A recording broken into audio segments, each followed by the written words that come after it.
the doctor talked to me for 8 minutes, didn't want to hear it, and he went on his way. He prescribed me medicine, never even discussed the medicine with me. Whether What was he prescribing the medicine for? well, mostly for sleep. And he prescribed me trazodone. And actually, I had been having some sleep problems, but I had tried trazodone before, and it makes me sick. And so, So is that a regular sleep medicine instead of a sedative? right, it's in the classification of an antidepressant, but they do it for sleep. And he asked me before he prescribed it, which he didn't, and we discussed it at all, which is abnormal. A doctor should discuss it with the patient. I could have told him that, but so I refused it for the first 2 nights, and then wasn't able to call my husband to even tell him that I was at this facility, or not the police to call him, but I couldn't talk to him and tell him what happened until the next morning when they turned the phones on. They had at that time one phone for 40 people, patients, and so I had to wait for them to be turned on to try to wait my turn and to get to call my husband. Have they taken your cell phone or do you have a cell phone? You know, they check your cell phone in, they check everything, and I couldn't even have a bra because I had an underwire or a bra. And so, they took everything away, in other words, so just give your hospital down and pretty much nothing. they took everything from me. And so then, even my shoes, I flip-flops, and you had to wear these, non-skin slippers. And so, then, mind you, I understand that there are people that want to commit suicide on this unit and are determined they have to keep things safe. I do understand that, but I had no business being on this unit. And so anyway, so finally I called my husband and told him about it. He was getting ready to go out of town, so there wasn't a whole lot he could do for me because he had business, he had a flight to go to New York and had to go there for business. So I called Melissa and Dr. Black, and I called, a few other people, and they were able to relay the message, and they weren't giving me, I guess they were calling, they wouldn't give me the messages that they had called, and even though I put them on I said, anybody can contact me, and everybody can contact me. Well, they said that wasn't specific enough, so that's evidently why they weren't taking messages, but that's, I don't believe that. And so, anyway, finally, the doctor called on Wednesday, I was admitted on Monday, and told my husband that if she would comply with medications and everything, she could go home. But that was after he told me on Wednesday to go to court on Monday. And what that means is, and that in itself is fraud, because they're supposed to assess you with your progress every day, decide how long you have to be there. And you're involuntary, they're supposed to take you to voluntary as soon as they can, because there's such a denial of your rights. Wait a minute, can I just get a couple things straight here? Is this something like a 3-day hold only, like a 72-hour hold? They are supposed to do it a 3-day hold, and they have to get another doctor, and because I was trying to plead my case to let me go, the doctor and the medical doctor as well, you get a history and physical while you're there. Evidently, they thought that I was too aggressive or something in the way I was pleading my case. Mind you, I'm on a patient bed with my hands in my lap, sitting there, and I'm threatening or aggressive, okay? You just opened your mouth and spoke and asked a few questions. You asked for a couple of reasons. So they are typecasting and mischaracterizing you as aggressive, but just acting normal. Right. And they had to, I was challenging their decision probably to put me there because I did not belong there. They didn't like that I was writing grievance forms. I wasn't complying, I guess, falling in line like they wanted me to, and I wasn't taking the medicines that he had ordered. And I told the nurse I don't need these medicines and I can't take this other one because it makes me sick.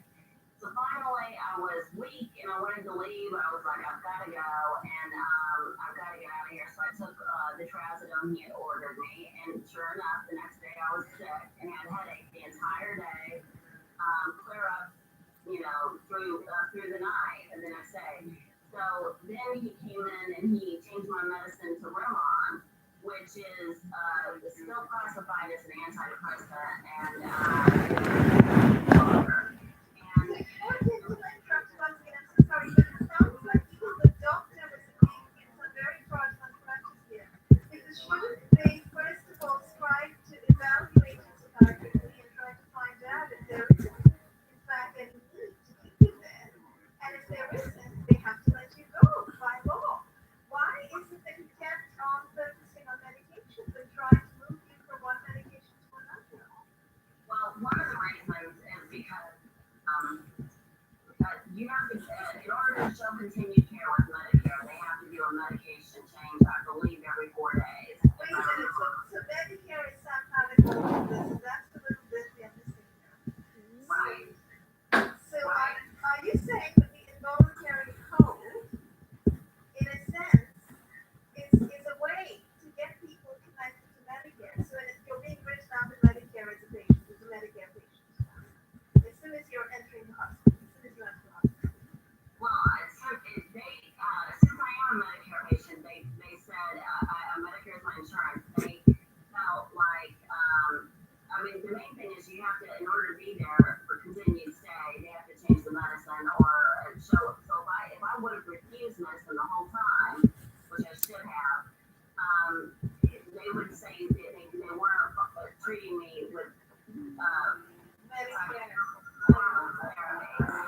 and then they want you to go to group. They want you to comply and go to group because then part of the treatment plan is that they're treating you for in therapy. So if they can't send you to therapy, then what treatment are they doing for you?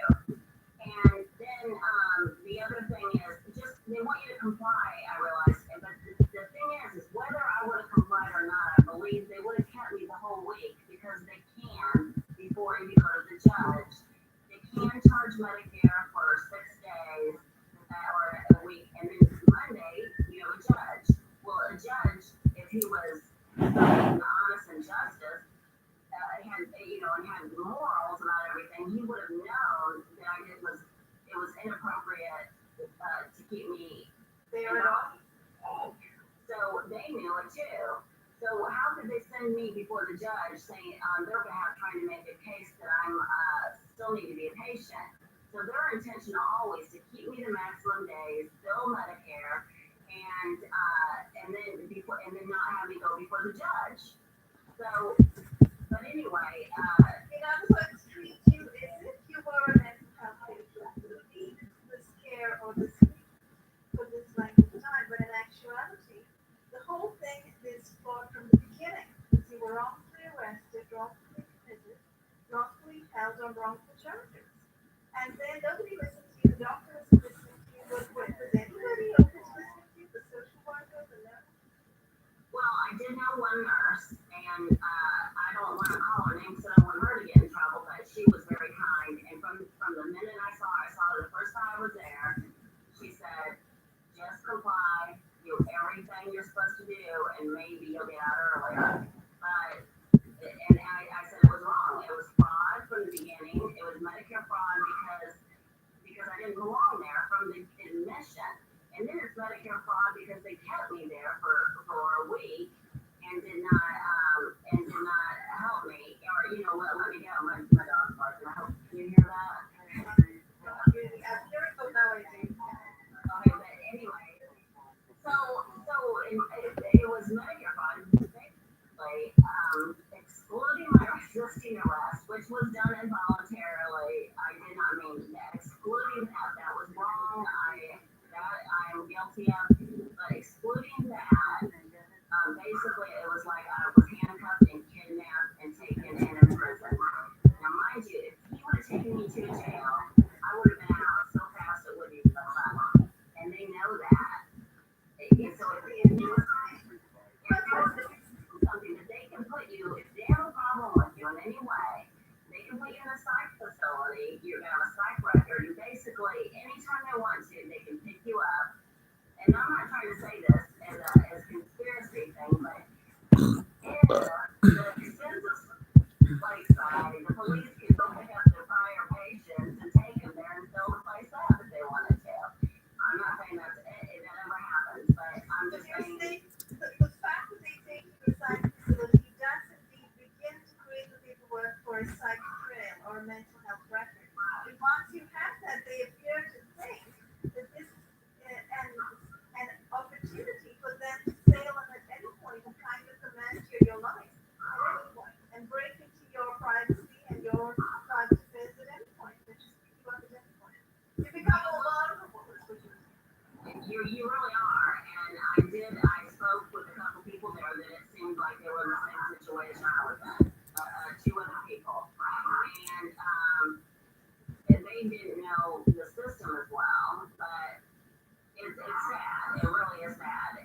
person, why do you think psychiatry to completely encroach on the privacy rights and civil rights and civil liberties? And just work with it, which is something that we as mathematicians Right. I want to give a call out to Skizit and Neil from Citizens Against again. Harmful Technology. They faxed in some information. They told me that if I had to go to court, that they would be available for me. They called many people from the community and tried to help me, and I just really Lorraine and Dr. Black and some people, Gloria, a lot of people. And I know other people probably did too. I just didn't get the messages, and that was invaluable. To be honest, it was invaluable because by Saturday, he told me I would be going home on Monday, but then the nurse told me I was on, it's not a docket, but a list to go to court. The nurse told me I was on the list. So I'm trying to prepare myself to go before the judge and on Monday, and I did not have to, and I left that day, but the doctor came in to assess me, and of course, less than 5 minutes, and I don't know what they don't let it care. I believe it's for 20 minutes, but anyway, he said, how are you doing? And I said, I'm doing, well, first of all, he said, yeah, he said, how are you doing? And I said, well, I'm excited to see my husband. And he said, well, how are you doing? And I said, I'm doing the same I was before my admission. So, other than you've been prison for a week, taking a week away from my life, and it's, So it was a week. It was a whole week, and you left. But eventually you finally released it. How did you finally get out of there? I mean, that's the big question, right? Did you have to also be signed up as voluntary patient? Is that how you managed to get out? right. They don't want you to go from involuntary. I mean, you think about it. You have no rights when you're involuntary. That means you're not capable of making your own decisions, which was so wrong. And so they cannot discharge you in that status. So you have to go to voluntary, and then you can be discharged. And hold on one second. There's your shoe. Come here. Come on. So anyway, I could let her in, and she stopped barking if it's too distracting. But anyway, so then they told me I could not leave unless I signed this paper, and it basically said that I'm responsible, financially responsible, and I give consent to be treated, yada yada yada, which I didn't. But he threatened me basically that I couldn't leave without signing this. It was Nurse Lee. They don't give you their last name. So I signed it, and then I got out. Well, today they received a letter stating that I was under duress, and I did not sign that one. Good, absolutely, because it seems very, very wrong that you would have to admit to something that is not true at all. And I can share screens actually at this point, and we can show people that flyer that you showed that started with something out, and we can talk a little bit more about it if you want to go and get the dog. So let I think my husband just let her out. He just got out. So. okay, all right. Let's do it.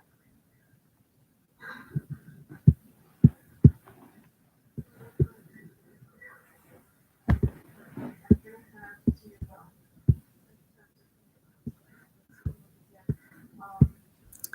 I have to share screens on the same app or something. How to focus on that. But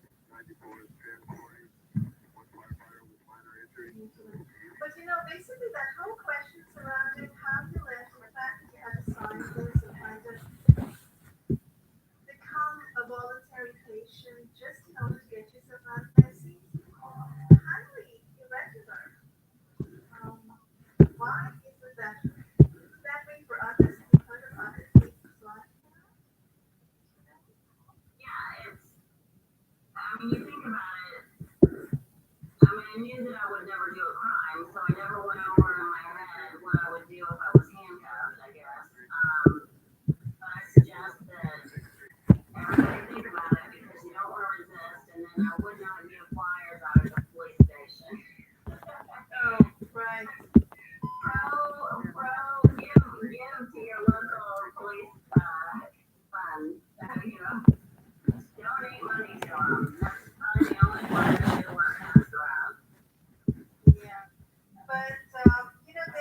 give me nothing in these flyers. I've already looked at them that could possibly give anybody any cause for alarm because they're flyers that are about this whole program of organized torture and stuff that many people do know about and many people don't know about.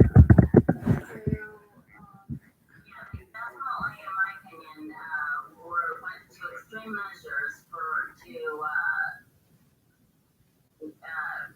doing that. If that's the reason, and honestly, it may have had nothing to do with the flyers and everything to do with the program I'm in. And honestly, that's what I thought it was at first. I thought that I was a whistleblower and it was just retaliation from that. yeah. So here's the flyer that you were handing out. I'm sharing my screen. Do you see it? Yes, I do. And that actually that's the long flyer, and that's the one I wanted to get out, but I only had some of the short flyer left. Yeah, let me show you. So this, I'm going to the Freedom Photography Individuals website. This the one? Yes, ma'am. Okay. So this is the one from Ella Free's website, right? Freedom Yes. Photography. And it's all about organized stalking, about how women are largely stalked, about the sonic attacks in U.S. domestic people in China, on the fact that women being used domestically and very surreptitiously. I've been covering this for ages. So obviously this is an issue that I know is very, very real. And some people don't seem to know it, and that's because mainstream media has been publishing lies for a very long time. So all the websites there, there's a publication of the topic, and a lot of things on my website, various other people's websites, theirissues.com, myjessica.org, have been publishing a lot of information about this sort of cultural events for a very, very long time. So there is absolutely nothing that should have been of any kind of concern to anyone who uses the flyer. But we know, of course, we know that part of what's going on in our communities is that law enforcement is trying to keep a lid on these crimes. So that's part of our job here is to try to continue the exposure of the people down so that break through these barriers that are being placed in our society by various so-called authorities, whether it's law enforcement or doctors, such as in your hospital or the media, mainstream media. So they bandwidth and the truth until the truth is known. Right, exactly. And the other thing that was very odd is while I was at the hospital, I had to send everything to my husband. All my belongings to my husband. I had a black bag, like a book bag, and I had those flyers in it. They kept those flyers and all of my, I had some medical evidence and pictures and things like that as proof in case I got into a discussion with somebody. They kept all that, which was my medical information. They had no right to keep that. They sent everything else home with my husband. So they picked and choose what they would keep, and they kept my flyers to look over them and all my information that I had on my medical stuff. And they chose what they kept, and it's very interesting that, and some of the evidence I did not get back.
It's called A Culture of Peace, and I'm really, really happy to introduce our four speakers, which are Washra Ibadi, Deepak Ramola, Leonardo Flanagan, and Asha Sia. So that's it. I'm gonna leave the stage. Therefore, it's yours. And welcome. Hi everyone, welcome to our session. I'm really excited to be joined by Leonardo and Austin today. I wanted to kind of give you a little bit of context before we jump into some of the stories that each of our panelists will be sharing with us. So in terms of their global strategy,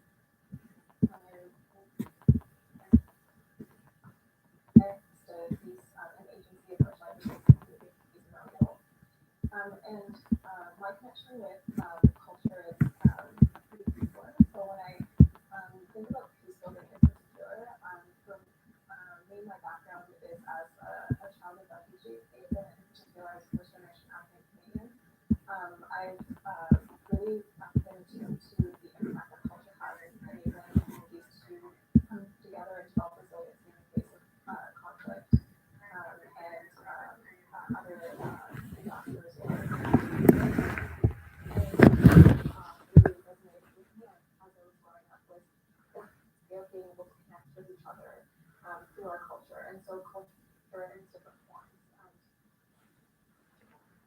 Access to culture is a key indicator of so when I growing up reading about the destruction and Buddhism in particular, for example, was deeply unsettled by that and understanding how the destruction of culture was being used as a tool of oppression, as a tool of colonization, as a tool to really advance and advocate and marginalize communities, especially communities that were being made vulnerable by these systems of oppression.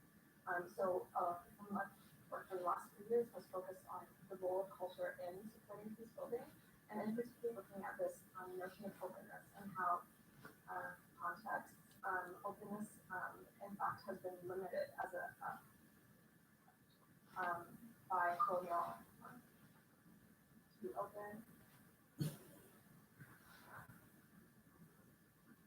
the agency of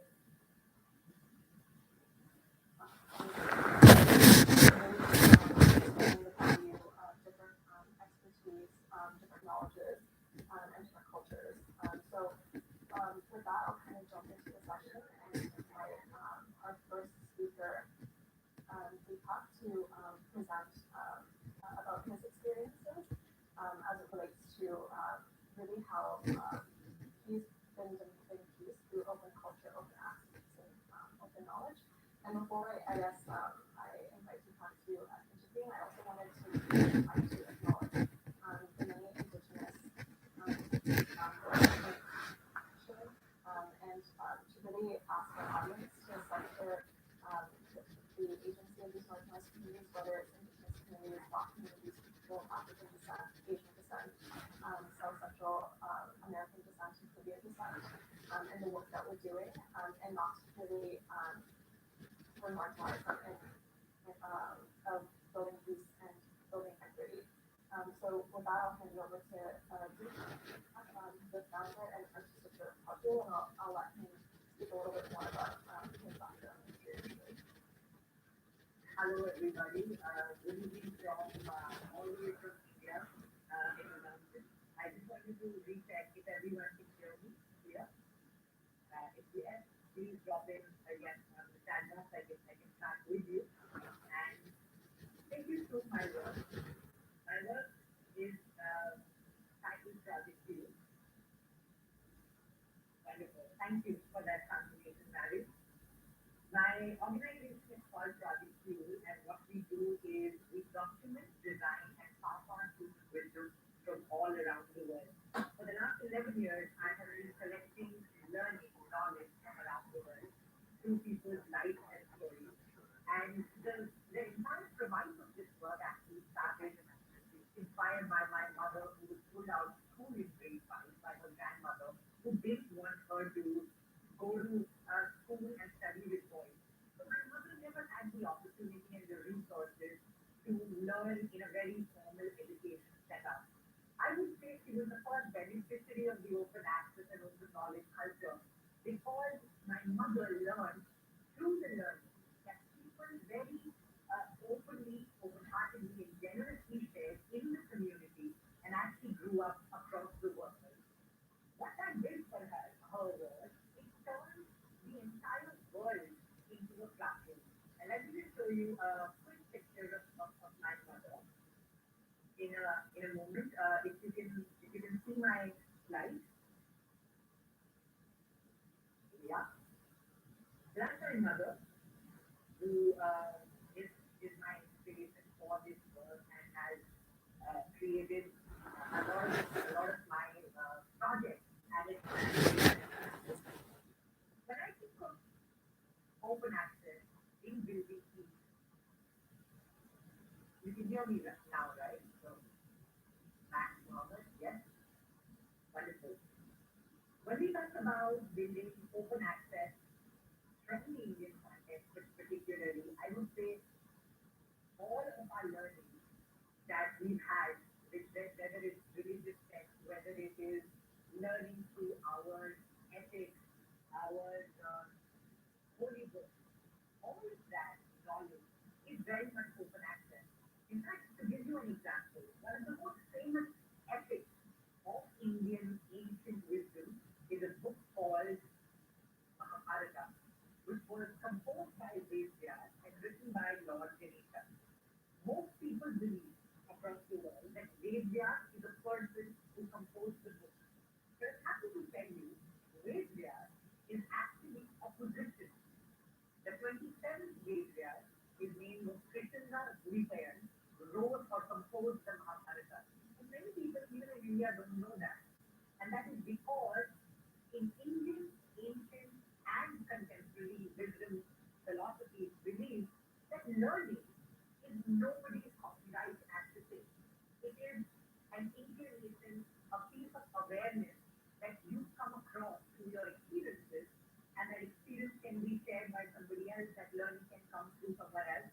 But because it comes through you, you have the right and responsibility to make sure that it reaches many, many different people around the world. In that scenario, also what happens is that we create more knowledge, more learning, and also allow other people to use that knowledge not just as our important tools, but other people's resources also. I also wanted to share with you that I collect human stories and life lessons of people. And in 2016, I was on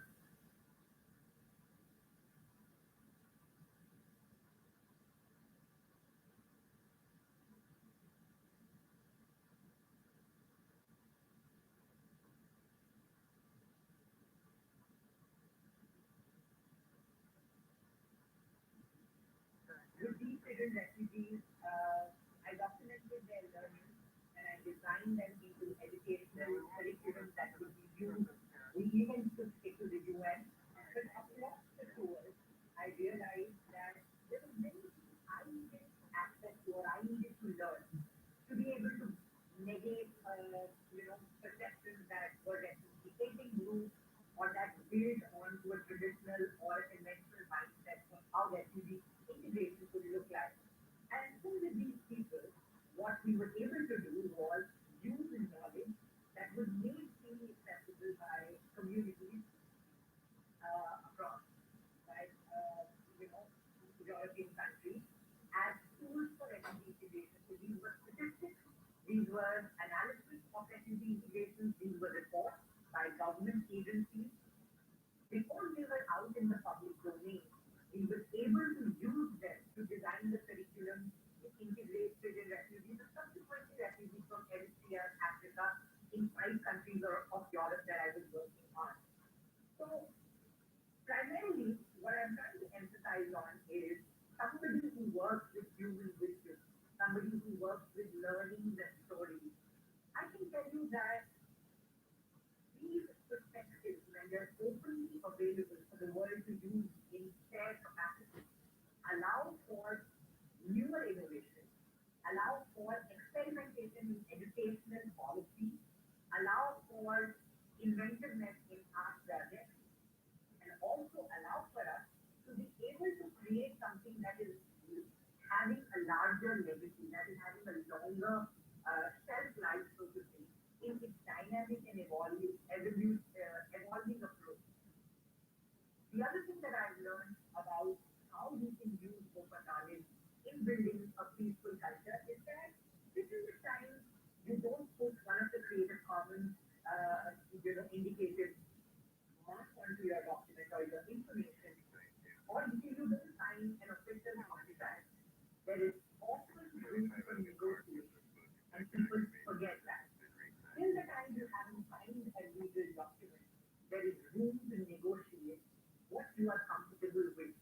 And so, to not give in or subscribe to a pressure that allows you to take away your rights, allows you to not benefit from it economically or socially or judicially throughout your research, is something that people need to keep in mind.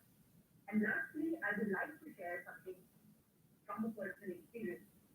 We've been working on a project recently called the World Wisdom Map, where we are creating a digital world map documenting life lessons of people from all the 195 countries in the world. In the process of building this digital map, I came across the tool of digital humanities because the project didn't fit into education, art, media as a domain.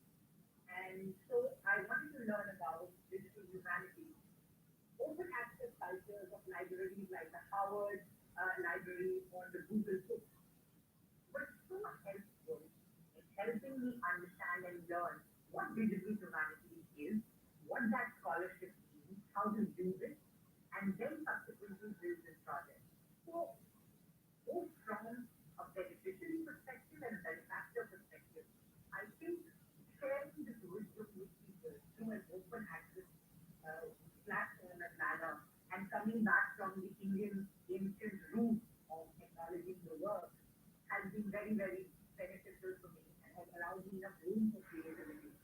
Um, and in the end, I would say that the Greek wisdom is based upon logic. The Chinese wisdom is based upon duality, the yin and the yang. The Indian wisdom is based upon the inner awareness, the art vidya, the awareness of the spirit or the soul, and the learning that comes to it. Yet in all these different learning instruments and cultures of the world, there's one common thread running through each of it, that knowledge must be passed on like a full-grown tree or must be looked from the perspective of a full-blown forest. So that when somebody wants to enter through, a tree root, they have access to it, and when they want to pull back and see the forest, they have access to it. And you and I hold the power to create that experience for them. So I wish you all the best, and my fellow panelists will tell you more about their work and the wonderful insights they share. So thank you, Bushra, and thank you everybody for listening.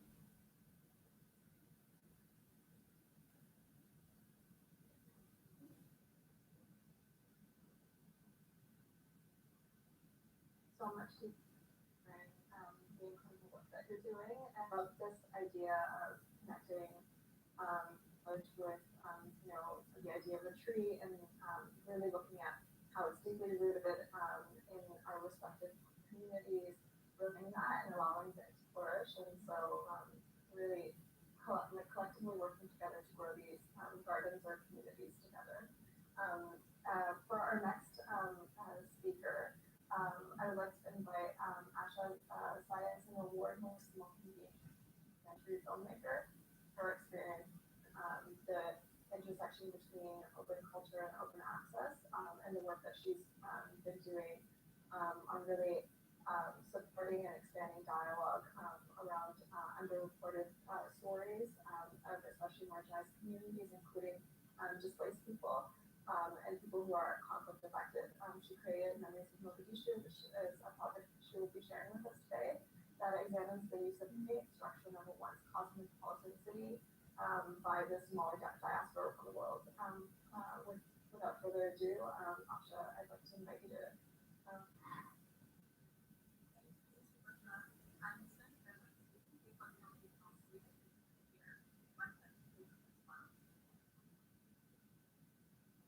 issues with conscious engagement. So while we get that sorted out, I'll invite Leonardo to share his story with us, and I'll give a little bit of an introduction to Leonardo as well. So Leonardo is a global citizen acting in a local context, a Colombian activist who believes in the value of systemic change through peace, happiness, and love.